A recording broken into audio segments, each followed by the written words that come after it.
My most common run is Vancouver to San Francisco. It's an easy trip most of the time with very little challenge involved. I tend to prefer driving into the night because there's less traffic. Of course, driving around in the middle of nowhere during witching hour means I've seen my share of things. UFOs, Bigfoot, the works man, but none of that stuff has ever scared me nearly as bad as the people you see walking along the shoulder of the road far from civilization.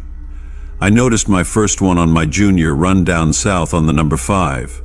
It was a lady in a blue summer dress, just strolling down the side of the highway underneath the full moon, not a care in the world. Now we were on a stretch that was miles and miles away from anything in either direction, and I was the first vehicle on the road that she'd likely seen since dusk. She didn't even look up to acknowledge me, though. Instead, she just kept on walking with a sort of vacant smile. I chalked it up to some hippie from the Oregon Trail hopped up on something from a nearby campsite and kept driving. But she was only the first. It's not every trip you spot them, but sometimes you see a few on a single go. It always struck me as strange because you never seem to see them during the day. Or maybe you do, but they don't stick out as much under the sun. Even so, once you know they're there, you'll start noticing the hell out of them whenever you're driving far from civilization in the dark. The other truckers call them moon wanders, but I prefer shoulder walkers, since that's always where they are. Almost like trains on a track, they walk that little white line to wherever they're going. They're different shapes and sizes too. Men, women. Tall, fat, ugly, pretty, just folks like you'd see anywhere. Sure, they're creepy, but for a long time I didn't pay them any mind beyond noticing them on occasion in the split second that they were visible as I cruised past. But one night a few months ago I passed by what looked like an old lady. She was in a hospital gown and looked just like someone on death row. Sunken, given up on life sort of eyes, frizzy white hair and pale skin. She was smiling just like her grandkids had called her name. Her pace was a slow shuffle along the shoulder, and just looking at her I could imagine the sound of her hospital slippers running just over top the gravelly road. I wanted to keep driving because, well, to be honest, she gave me the willies. But hell, she reminded me of my own sweet grandma. God rest her soul. So I brought my rig to a slow stop and, collecting up the flashlight I keep in my glove box, stepped out of the cab. I could hear her coming before I could see her as I'd driven a few meters ahead of her due to the long stop time. I could visualize her wrinkly feet in those hospital slippers, shuffling ever onward. Quickly, I checked the Maps app on my phone and saw that the closest town to where we were was over 50 miles. No way this old lady was walking that. Putting my phone in my jeans, I held up my flashlight and started walking towards the sound of her footfalls. Hello? Mom? I called out, hoping that she would speak up. No such luck, just more scraping. My hairs were on edge now as I waited for her to enter into the dim light of my flashlight. I nearly cried out as the ghostly appearance came into view. Not because anything was different from before, just because she looked so much more sickly up close. Mom, are you okay? You're in the middle of nowhere, you know? She didn't say nothing, just kept smiling and moving steadily forward. Now my heart was beating hard. She's just senile, and she needs my help, I thought out loud. But my feet were frozen in place. They were going back to the truck, or they weren't moving at all. She was getting closer though, and as she reached within 10 feet or so, her wrinkled hands began to reach slowly up. Her fingers wiggled in my direction like a grandma reaching for her grandchild's face. She opened her mouth but didn't say anything, just grinned at me with pale gums. My legs gave out, and as I fell onto my side, she reached down for me with surprising speed and dexterity. Before I knew what was going on, she had her bony fingers around my ankles and I was getting dragged down the road. Desperately, I pulled back, but her grip was superhuman, and the addition of my weight didn't seem to slow her walk in the least. She stared down at me with those beady, sunken eyes, mouth agape in a smile. I kicked at her with all the fight I had in me and luckily connected with her jaw. To my horror, it was like kicking solid concrete, but luckily she let go despite having no visible injury. I crawled backwards towards the middle of the road and she kept walking down the shoulder. Her hands fell back down to her side and her mouth closed into a tight-lipped smile.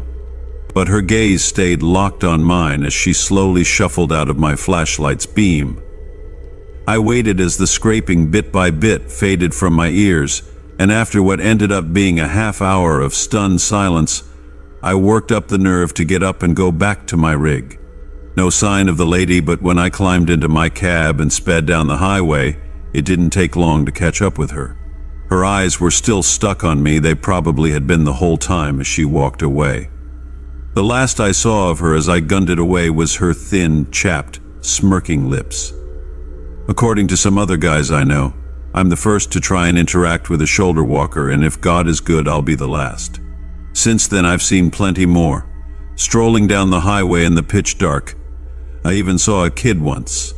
But there ain't no way I'm ever stopping again for them. And if you're smart, you won't neither. Since that night, the shoulder walkers are always looking right at me when I drive past, which they never used to do. Almost like since that old lady saw me, they all did. I'd hate to think what would have happened if I'd not managed to get free. But I can rest easy knowing I've put my warning out there in public. Maybe I'll save a few folks with this story. Before we get into the next story, if you come for the first time, please make sure to subscribe to a channel and press the bell icon for upcoming scary stories. We need your support. Please share the stories with your friends and family. Thanks.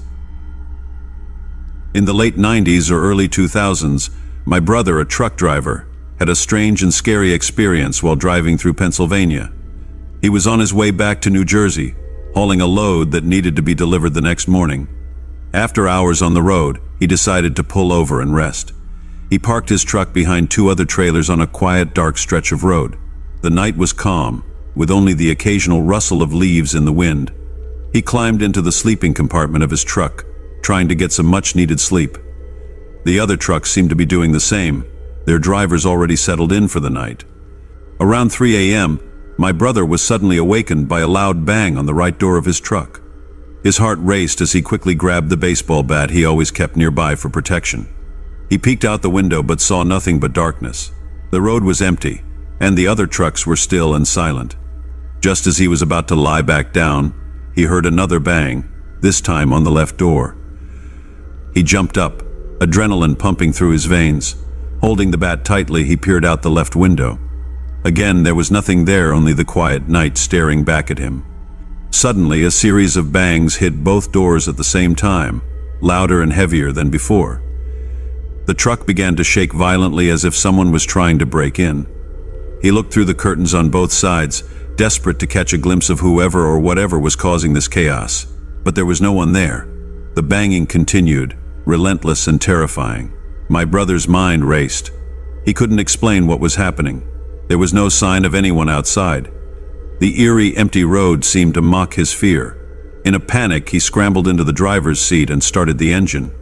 As his truck roared to life, he noticed the two trucks in front of him doing the same.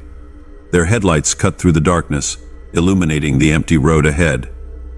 It was as if the other drivers had experienced the same terrifying events and were just as eager to get out of there. With his heart pounding, he followed the other trucks, speeding down the lonely road. They drove for miles without stopping, the fear still fresh in their minds. Finally, they reached a well-lit rest area, and the three trucks pulled over. My brother got out of his truck, his legs shaking, and approached the other drivers.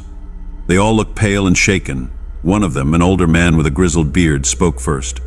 "Did you hear it too?" he asked, his voice trembling.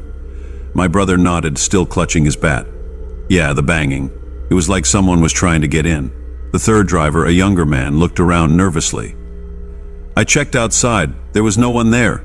What the hell was that?" They stood there in silence for a few moments, each trying to make sense of what had happened. None of them had any answers. They decided to stick together for the rest of the night, parking their trucks close to each other in the well-lit rest area. The next morning, as the sun rose and the fear began to fade, they parted ways. My brother continued his journey to New Jersey, but the memory of that night stayed with him. He never could explain what happened, and he never experienced anything like it again. To this day, he still gets chills when he talks about that night, the banging on the doors, the shaking truck, and the eerie emptiness outside. It was a night that left him questioning what he had encountered on that dark Pennsylvania road. Was it a ghost, a prank, or something else entirely? He may never know, but the fear he felt was all too real.